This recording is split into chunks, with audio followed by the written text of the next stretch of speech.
We continue our series on the history of local communities in the North Central television viewing area.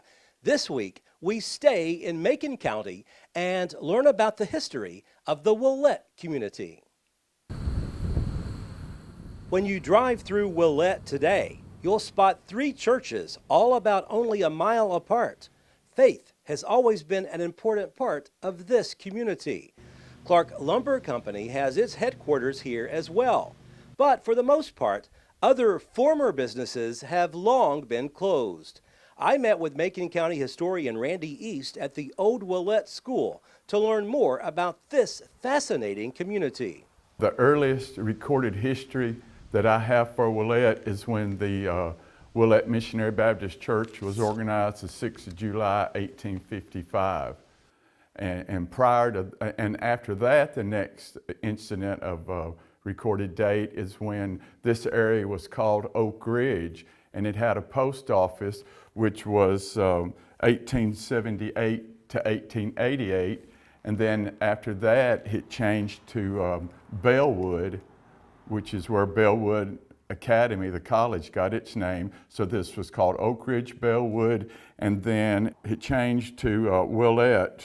Bellwood College started out as a academy for preachers, I think, teaching preachers, and I'm not as versed as I should be on this, but when it became a school, it offered classes to male and female students, which at that time, you know, was sort of unheard of. And they had boarding houses through here and had strict rules that they went by, you know, as far as association between the men and the women. You know, you had rules you had to follow.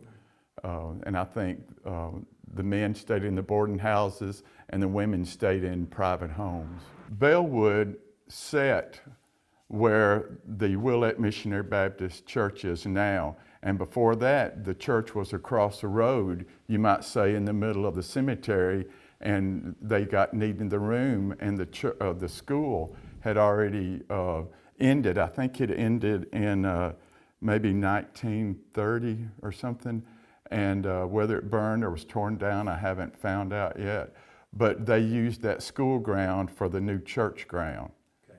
And as I said before that, the Willette Baptist Church was organized in 1855. It was called Timberwood, and no, Timber Ridge.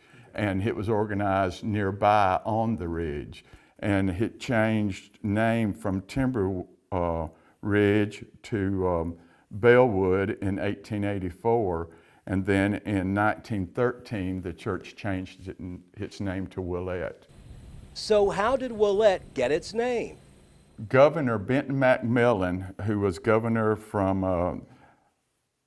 1899 to 1903, and before that he was in the House of Representatives for Tennessee, and he was born in Monroe County, Kentucky, but he had a sister named Willette, and I was told that that's where this community got its name from. Evidently he was a pretty popular guy, because when Lafayette College was inaugurated in 1901, he spoke there, and which he was the governor at the time. So I guess he was probably a popular figure for the day.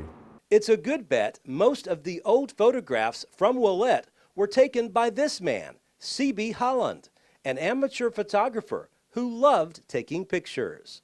He lived here in Willette. His home is still, his home is still here, as is his photography studio, which was also a general store. C.B. Holland didn't only make pictures here, he made pictures countywide. Like all these school pictures he made.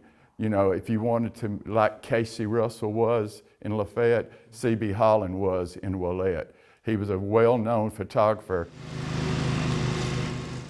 There's also a road here where more than likely American frontiersman Daniel Boone traveled. You've got the public well road which runs beside the Baptist Church. At one time that was called the Fort Blunt Road, which connects, of course, you know, to the frontier fort of Jackson County on the Cumberland River. And then later on it was changed to Public Well Road, which the public well set in the triangle there when you turned in.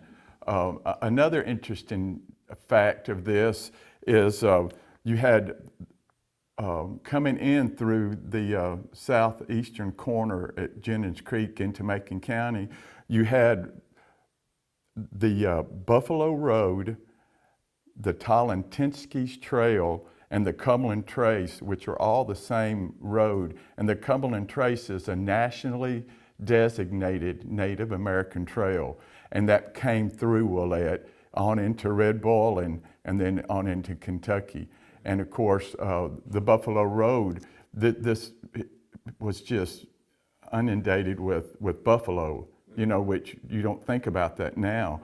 But the salt licks, local salt licks drew all the animals in, which drew the Native Americans in, which created trails and roads for Daniel Boone to come in here and carve his name on 3 trees. So it's pretty significant, and it passed right through Willette.